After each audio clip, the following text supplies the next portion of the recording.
that night, sleep deserted the king. So he ordered the book of records, the annals, to be brought, and they were read to the king. There it was discovered that Mordecai had denounced Bigtana and Teresh, two of the king's eunuchs who guarded the threshold, who had plotted to do away with King Xerxes.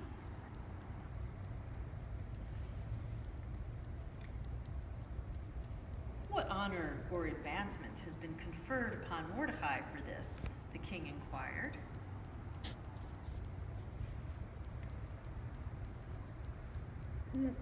Nothing at all has been done for him, replied the king's servants who were in attendance on him.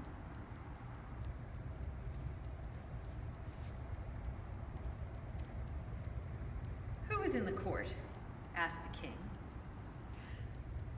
For Haman had just entered the outer court of the royal palace to speak to the king about having Mordecai impaled on the stake that he, that is, Haman, had prepared for him.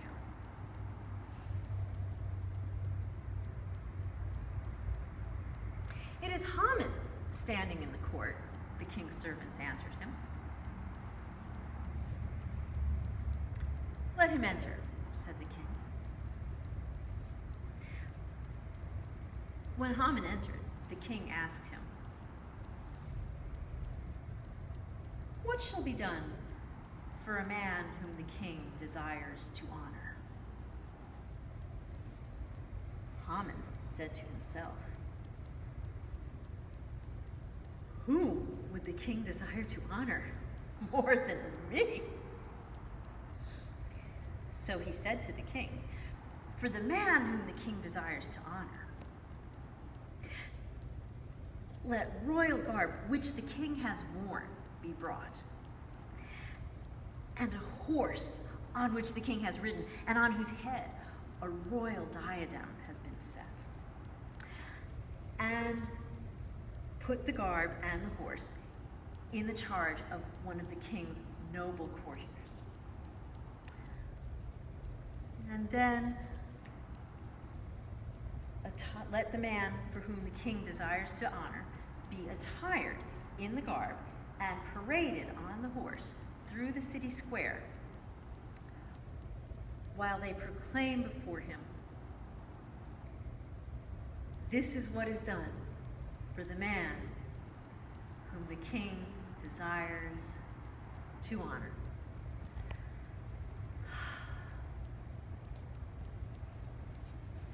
Quick then, said the king to Haman. Get the garb and the horse, as you have suggested, and do all this to Mordecai the Jew, who sits in the king's gate. Omit nothing of all you have proposed.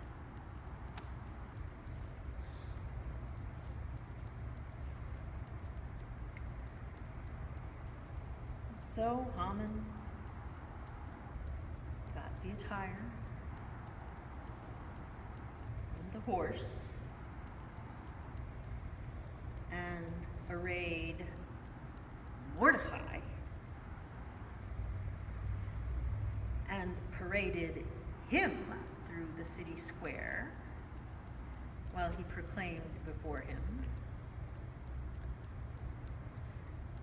this is what is done for the man whom the king desires to honor.